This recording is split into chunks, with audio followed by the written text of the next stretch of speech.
Welcome to Storycomic Presents, where we interview amazing storytellers and artists. This is episode 189. I'm your host, Barney Smith of Storycomic.com. And we're excited to have back with us the acclaimed author, artist, and game designer, Dirk Stanley. Dirk, how you doing? Barney. Good, man. How are you? Thanks for having me on. You're welcome. And so you're here. You have, as of this recording, you have a Kickstarter coming out next Tuesday, August 1st. And it is your latest project called Adventure Perilous, which is a light and flexible tabletop RPG with the old school rules and the retro 8-bit aesthetics. That's right. That's what it is. That's exactly what it is. It's exactly what it is. It's almost like I just read it off of somewhere. Right. You might have. Oh, that's what it looks How like. Many pages? How many pages is the book now? It's a small book. It's 124 pages. Wow. Okay. All right. So 124 pages is a small book comparatively speaking to your Faraway Land tomes, right. which were a lot bigger. The last Faraway Land book was almost 400, and it was like, it was just killing me. I'm not going to write any more 400-page books in the short time. Ever. Is this the same size as your other Simian Circle game books? Yeah. So it's 5.5 by 8.5, and the rule system in it is actually the Mere Anarchy engine that we talked about when I was on your show last time. I think I was on last time, like maybe February or January or something. Yeah. This year. And so talked about. So you took your Mere Anarchy game system. Yeah. And I'm a part of your Mere Anarchy Facebook group. It's so fun. It's so lively. I love watching the conversations happen in there. And so talk to us about, this is almost in a way, almost an evolution of our conversations we had back in January. So talk to us about how Adventure Perilous was created from your Mere Anarchy game. Sure. So I was talking to my wife the other day. We had come back. She doesn't really game, but she went and played. Well, it's the first time I've run Adventure Perilous for a group of people who have never played a game, never played a role-playing game. Okay. And I think Mere Anarchy, I think like the engine for Mere Anarchy or the mechanics for Mere Anarchy is it's so simple, and it's so I feel like it's really intuitive. It took me like, designing 4 or 5 games to get to the point where I've reduced things down into an elegance like that I enjoy. And it plays great with a group of people who've never played before. So the way that it came about was the mechanics in Mere Anarchy are just incredibly simple. You can basically do character design and get into playing in a really short time because there aren't a lot of mechanics to memorize. You're basically rolling 2d6 against a target number of a difficulty of, like you see there, like 6, 8, 10, or 12, depending on how difficult the situation is. And so I was thinking about, like, what do I want the book to look like, as far as aesthetics. And I just thought that like a simple pixel, like sort of retro 8-bit art style really fit the mechanics. This really simplistic art and sort of laid over these really simple mechanics to just give people a flavor of the game, and then also just give something like ultra colorful and like really fun sort of to look at. So obviously, through the 8-bit, we were talking before we went on the air that, both of us are firmly in the Gen X generation, where we grew up with 8-bit. That was an 8-bit. 8-bit was lifelike when 8-bit first came out compared to the 4-bit Ataris. And do you have... So when you decided to do this and you decided to put it into this 8-bit style, how much of a learning curve was this for you to do this? Because you have a very distinct artwork that you use in your previous games? Yeah. So um, I love pixel art. It's like, like those like meditative sand drawings. Have you ever seen those? Hmm. Or that's what it feels like to me. Like, and I've been doing it for a long time. And I was messing around on itch.io because I was working with a friend and we were working on sort of an app and everything. And I saw all of these people on there who were offering like just, sort of retro 8-bit artwork under Creative Commons license. And I was like, man, I could like totally take pieces of this and use these and then just sort of like pull it together and create my own stuff. So the learning curve wasn't really there. I already knew how to use the software. Like I've already like done a bunch of pixel drawing. So um, that didn't feel weird. It was just sort of getting all the components together. Like, what's the software I'm going to use to do the drawings? I use a piece of software called Sprite, which is a sprite animation software that you can Okay. draw pixels with. And then I use Tiled, which is a free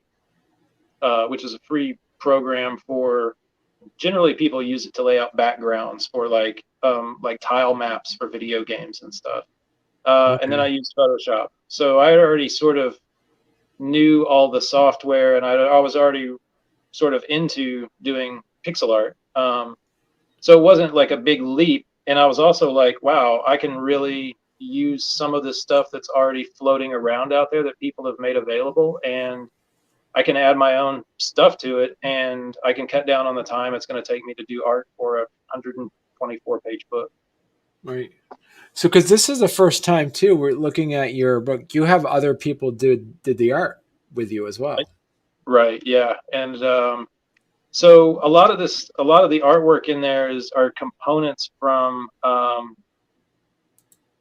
things that other people have made available, as far as like just sprites or tile maps and things like that. And then and they're all things that have like a CC0 license with them, where they're open like to the public to do whatever you want with them, whether it be commercial or private or whatever.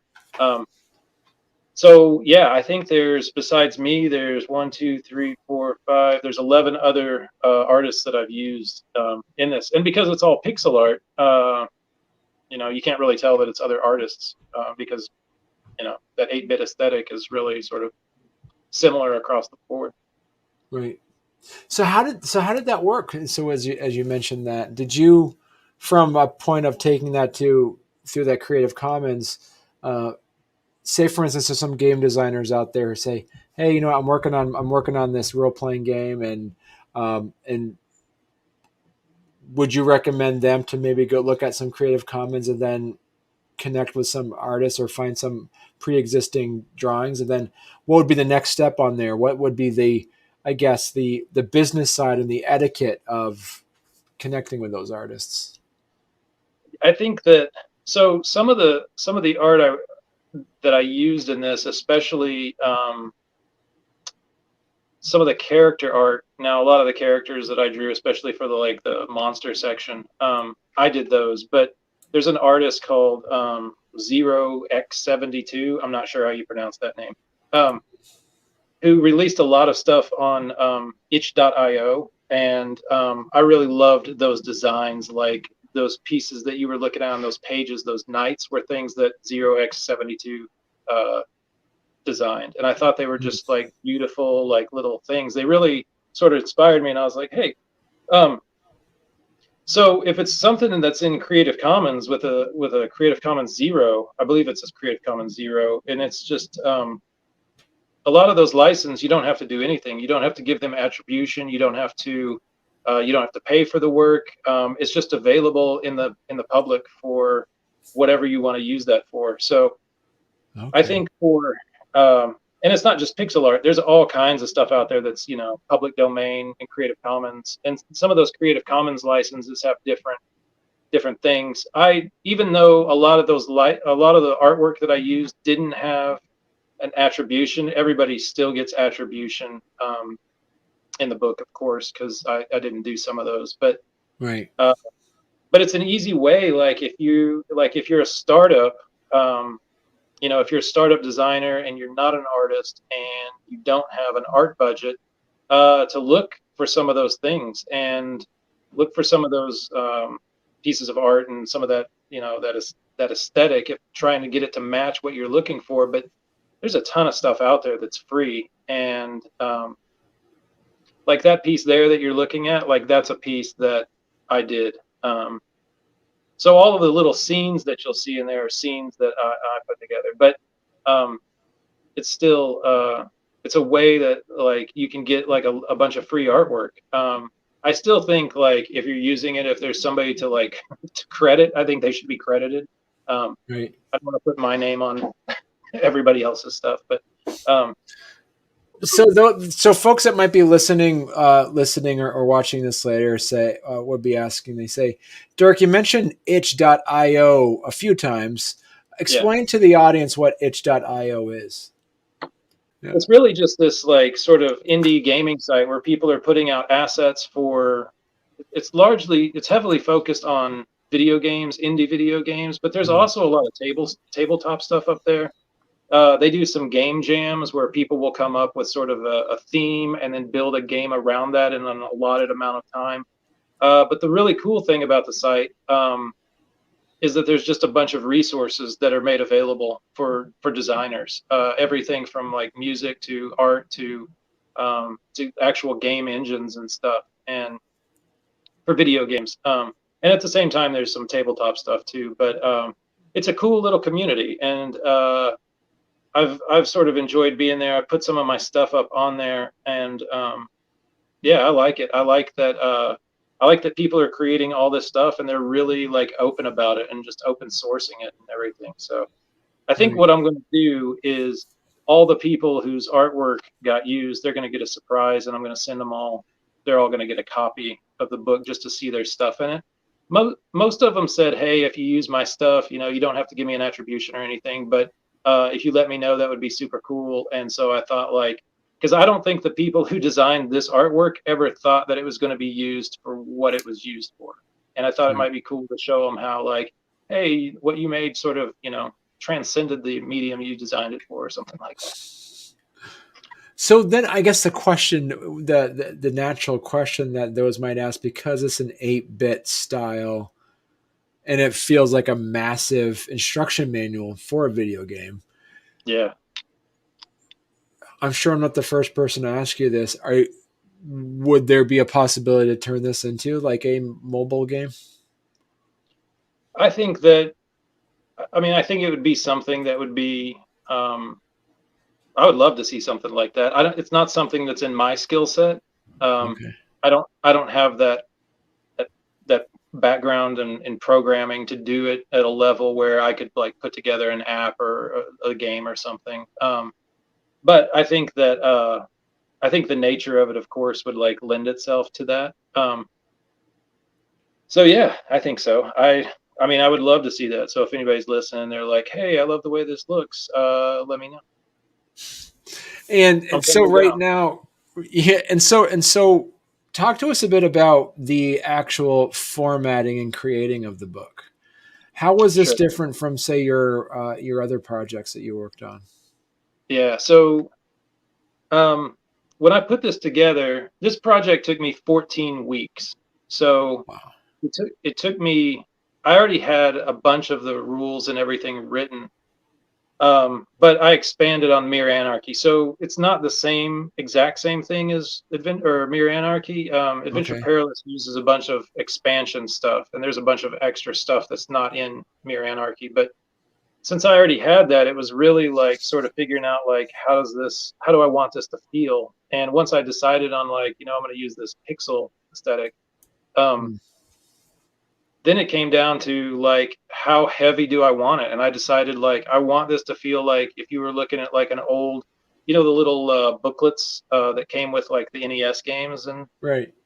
I wanted it to sort of feel like that, like, oh, I got all this little, there's all this little stuff to look at, and pixel art really lends itself to that feeling anyway.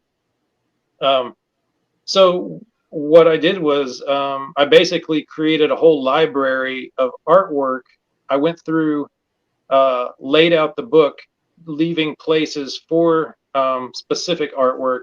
And then what I did is I went in and then I created pieces that were designed specifically for those areas of the book.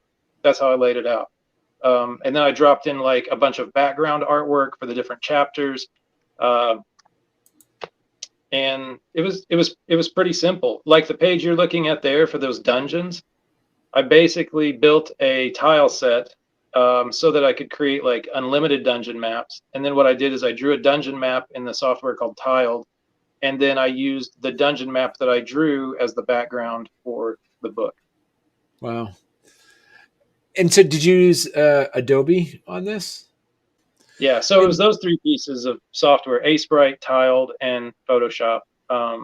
The Sprite is for drawing all of the sprites and the tiles and everything, and then Tiled for putting them together, and then Photoshop for just sort of cleaning everything up. okay, so then you actually made these as separate images and not necessarily like you weren't using InDesign. You used Photoshop specifically. Yeah. So, and then the layout software that I use is called Serif Page Plus X9, which is the precursor to Affinity's publisher. Um, Okay. but that's the software that I use to lay it out. Yeah. So it's what you'll see with like the tile sets is that those are individual tiles that I just drew a map for that size, whatever page size I needed, and then Hmm. I just dropped that into Photoshop, and if I needed to edit it or something, that I did it in there, and then it Right. was a pretty simple process actually and a fast process compared to hand drawing uh, everything the way that I normally do stuff. Right. So you kind of mentioned before, as we talked earlier, like this was sort of evolved from Mere Anarchy. Same gaming system. Is this two completely separate games? To Yeah, say no, like, yeah. they're totally compatible. So Okay. if you go and like download the Mere Anarchy rules, Adventure Perilous has a bunch of additional stuff that Mere Anarchy didn't have in it, but the core mechanic is exactly the same. A bunch of the content is similar or the same. Uh, it's really just an expansion and a cleaning in a cleaning up of Mere Anarchy. And Hmm.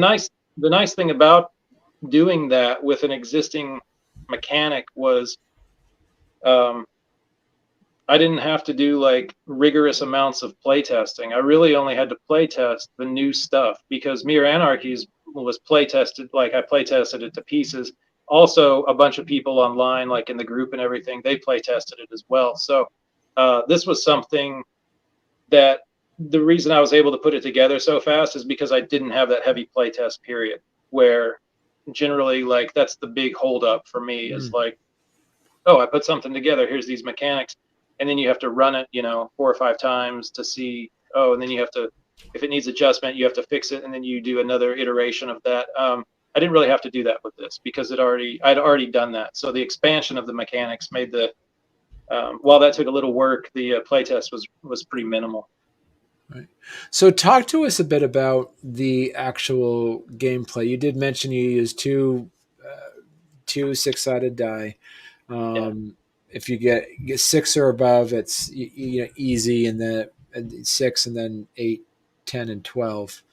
right. And but you also have on here when we're looking at the characters. So for your audio listeners, pulling up an example of say like a monster, you have a heart icon, a shield icon, a fist icon, a skull icon, and a candle icon. What do those mean? So one of the things that I thought would be cool is to just do a bunch of icons. I kind of wanted to do them anyway. I thought it might make it more fun to just get in there and look at the page, and it Right. might make it easier to read. So, like that heart is like health. The shield is their armor class. The little fist is how many actions they have. Uh, Okay. the skull is their class bonus, and then the candle is their item bonus. So one of the things that I think makes this system really minimalist is that you don't use these massive like lists of skills and like you you don't have necessarily like a race or a heritage for the character where you have all of these things listed under those that you have to keep track of. The way it works is when you design your character for Adventure Perilous, you have three pieces that create the class of the character, which are personality description, the heritage of the character, and then their skill. Hmm. So a heritage would be like elf, dwarf, whatever, you know, frogman, mouse folk, whatever. The personality is a single word descriptor, so like joyous or anarchic or forgetful or whatever. And then your skill descriptor or your skill is just a single word, so it might be like, I don't know, rat catcher or grave robber or healer or whatever. So you may, with those three pieces, your heritage, your profession, and your personality, you could have something like a joyous rat catching elf, and that creates your character. So Right. when you go to play, whatever your class bonus is, your class bonus applies to all of those descriptors. So if you're an elf, well, what are elves good at? And you just use stereotypes, whatever you can come up with. So elves like the woods, and they know a lot about forest lore, and they're good with like bows and arrows, and they're wise and all this stuff.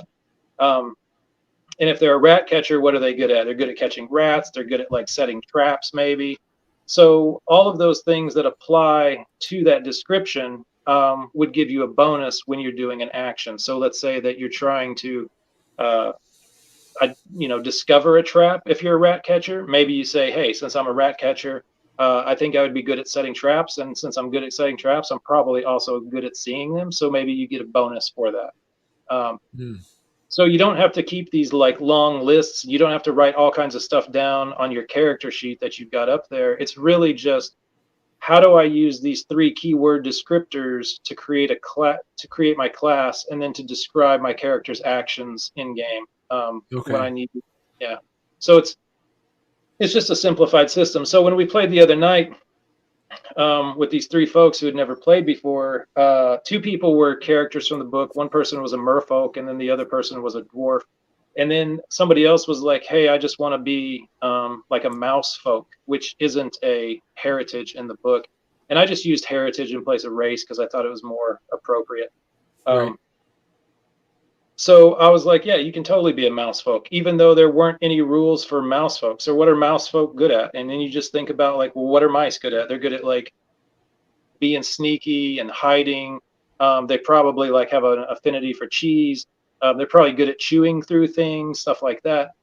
So when they built their character, even though that wasn't included in there, all of those aspects of what a mouse folk would be like were easily integrated into the game, which allows you Hmm. to basically quickly create and play pretty much anything that you want to play.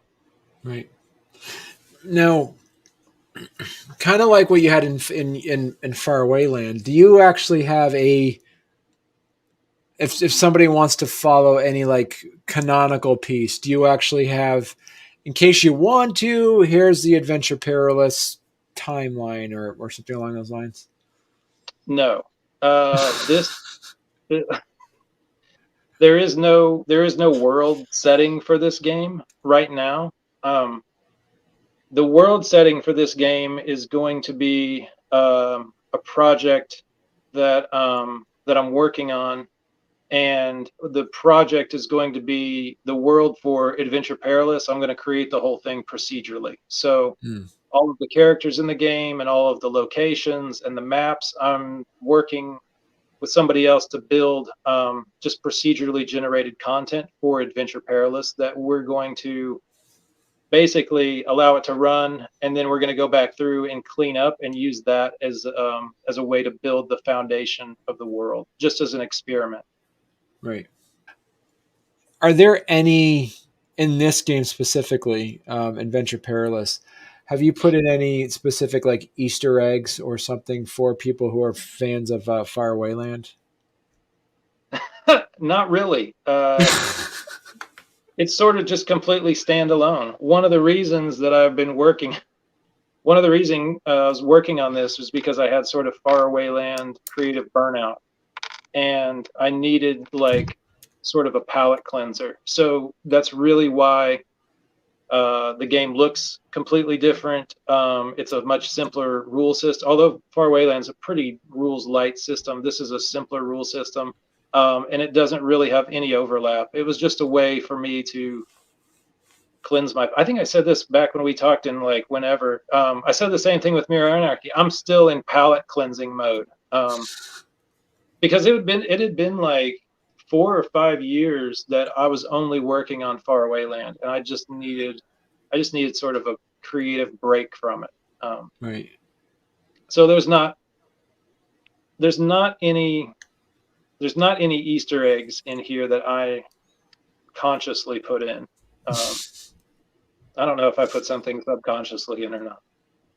I Yeah, I may don't know if have. there was any like any random generator maps, because what I love about this is that it not only as you mentioned before, you make the character, but you also created a system in here where you can do random generator for adventures and settings as well.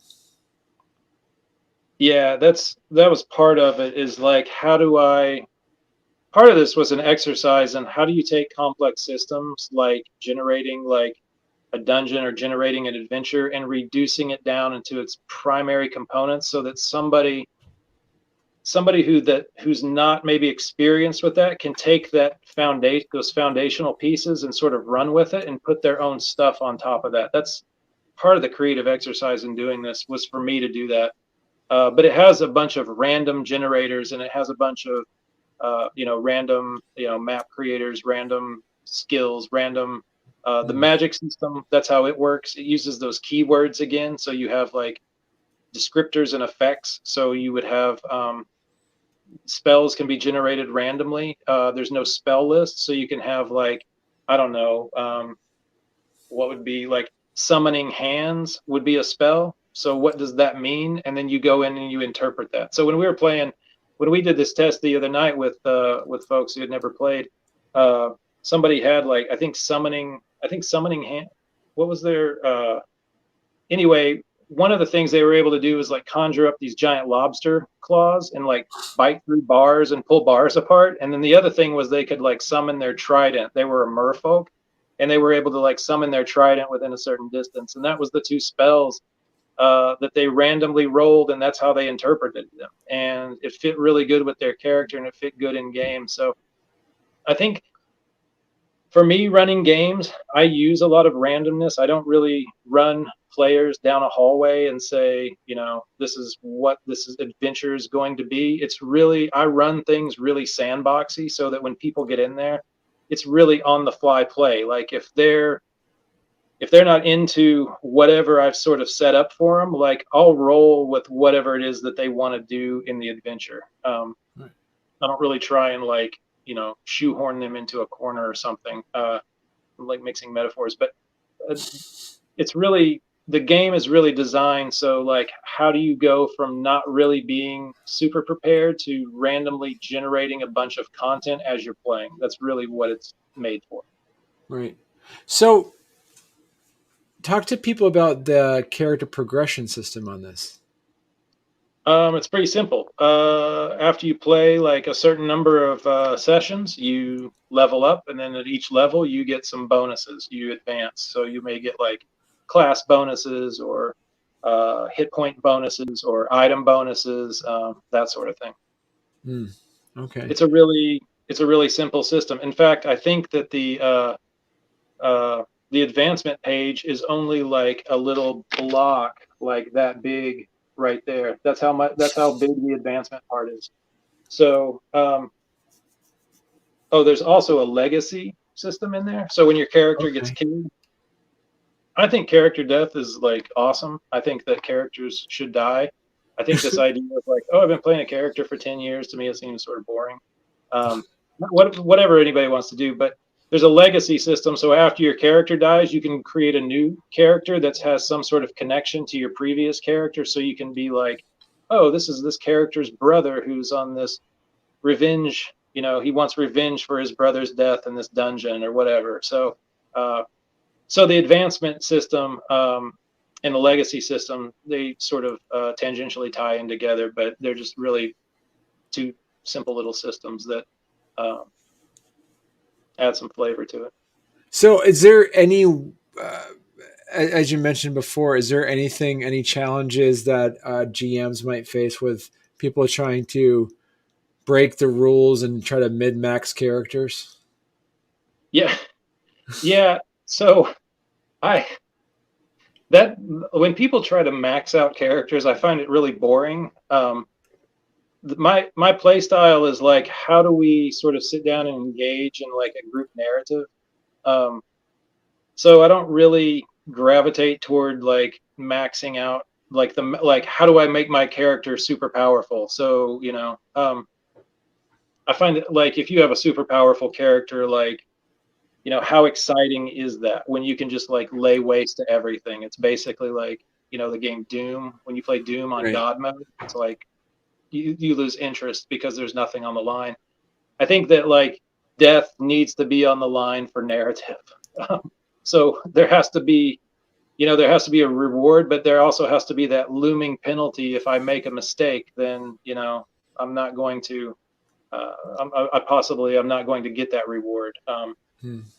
I think one of the things that like inexperienced game masters might have with this that could come up is that how do you do a bunch of this stuff like sort of just on the fly? Like how do you roll with uh, what the group wants to do? And I think really that just takes practice. I think the nice thing about a system like Adventure Perilous is it's so minimalistic that you don't have to go in and say, oh, well, the characters are now they're scaling this tower. Let me go back and refer to these rules as to see what is the chance of scaling like slippery rock, for three different types of characters.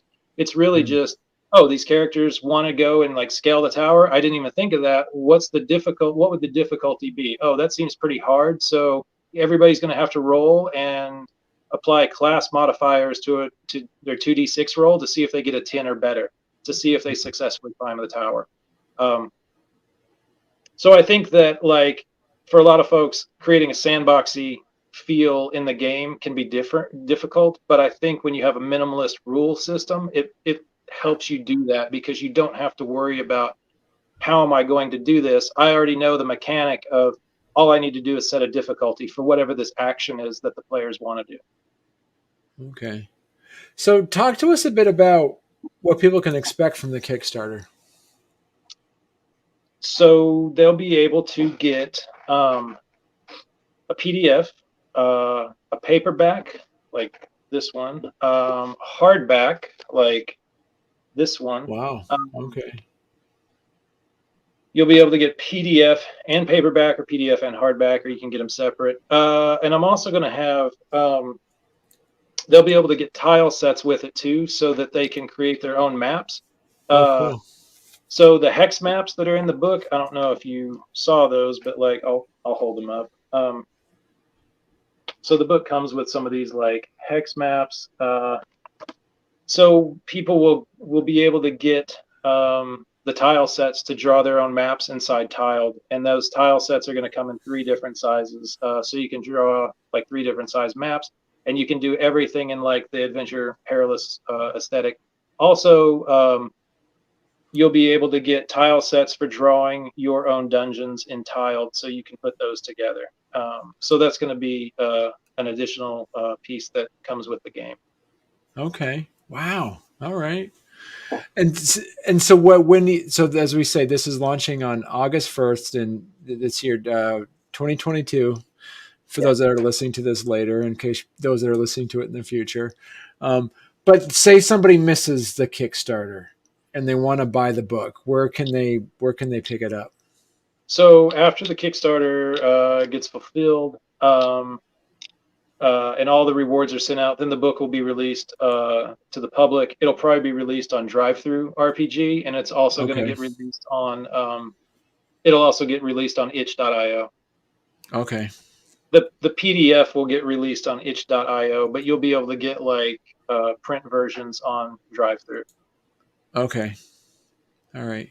And right now, people can go to dirkstanley.itch.io and they'll be able to find Right now, you Yeah, actually all your Mere Anarchy stuff is on there right now. yeah, and if you go to simiancirclegames.blogspot.com, it's got all the Mere Anarchy stuff over there on the side. I think there's a link that says like Mere Anarchy downloads or something. Right. And you can go, and all of the Mere Anarchy stuff is free. So if you're like, yeah, I don't know, this dude seems like he's all over the place, you can you can go in there and look, and like all the Mere Anarchy stuff is totally free. It's in Portuguese, it's in Hungarian, it's in Spanish, it's in I think there's a French version, it's in English. So a bunch of different versions of Mere Anarchy for folks. But it's got all the Mere Anarchy expansions, and like I said, it's all Mere Anarchy stuff is all completely free. Well, and that's a good point that you brought up too. Is the Adventure Perilous? Is there going to be any language, any new languages on that one too? So I don't know if I'm allowed to say this. It's an I think exclusive, sure. Yeah. yeah, it's a yeah, it's an exclusive because I'm a friend of the show.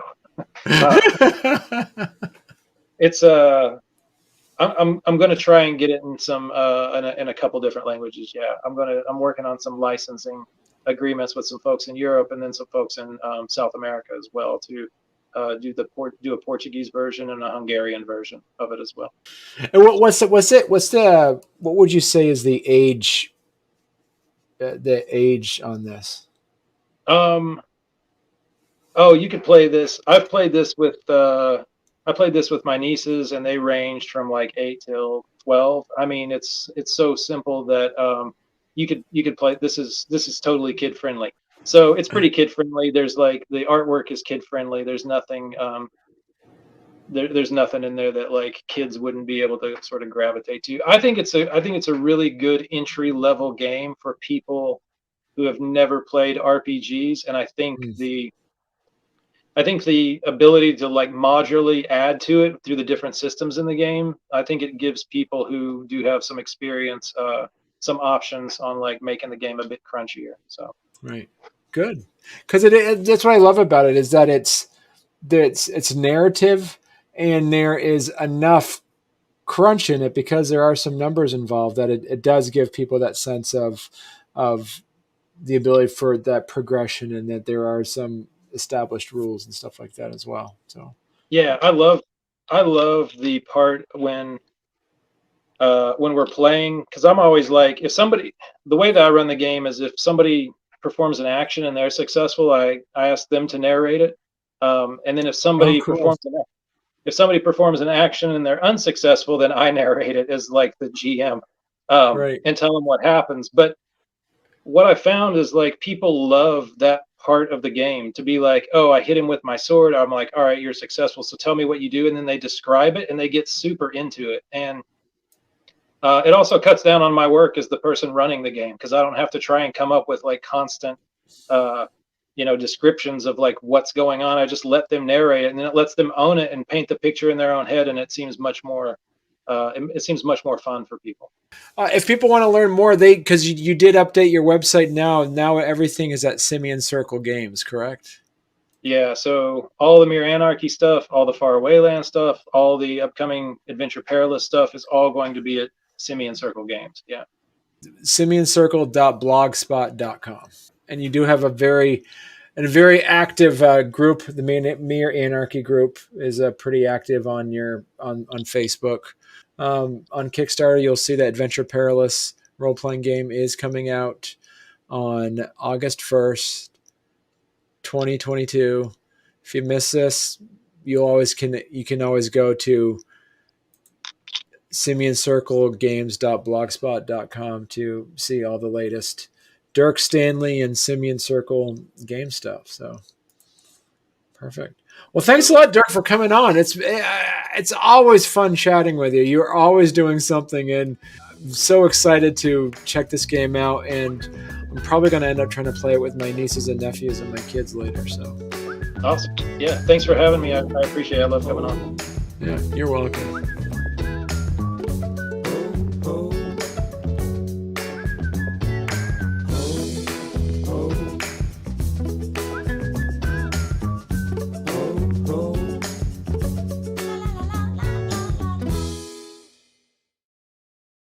anyway, Okay. I was telling her, I was like, I've made a bunch of games and spent a bunch of time doing this, and this is the simplest game that I've made, and it's by far Motion detected at the garage. my favorite Oh, mechanic. sorry. Can you? I gotta timestamp that. I'll have to edit that part out. No, My Alexa just talked.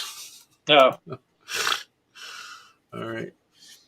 Sorry about that, Dirk. Let me timestamp the 5 minutes. no, it's all I good. usually unplug everything. I turn my phone on silent. I unplug this. I close the door.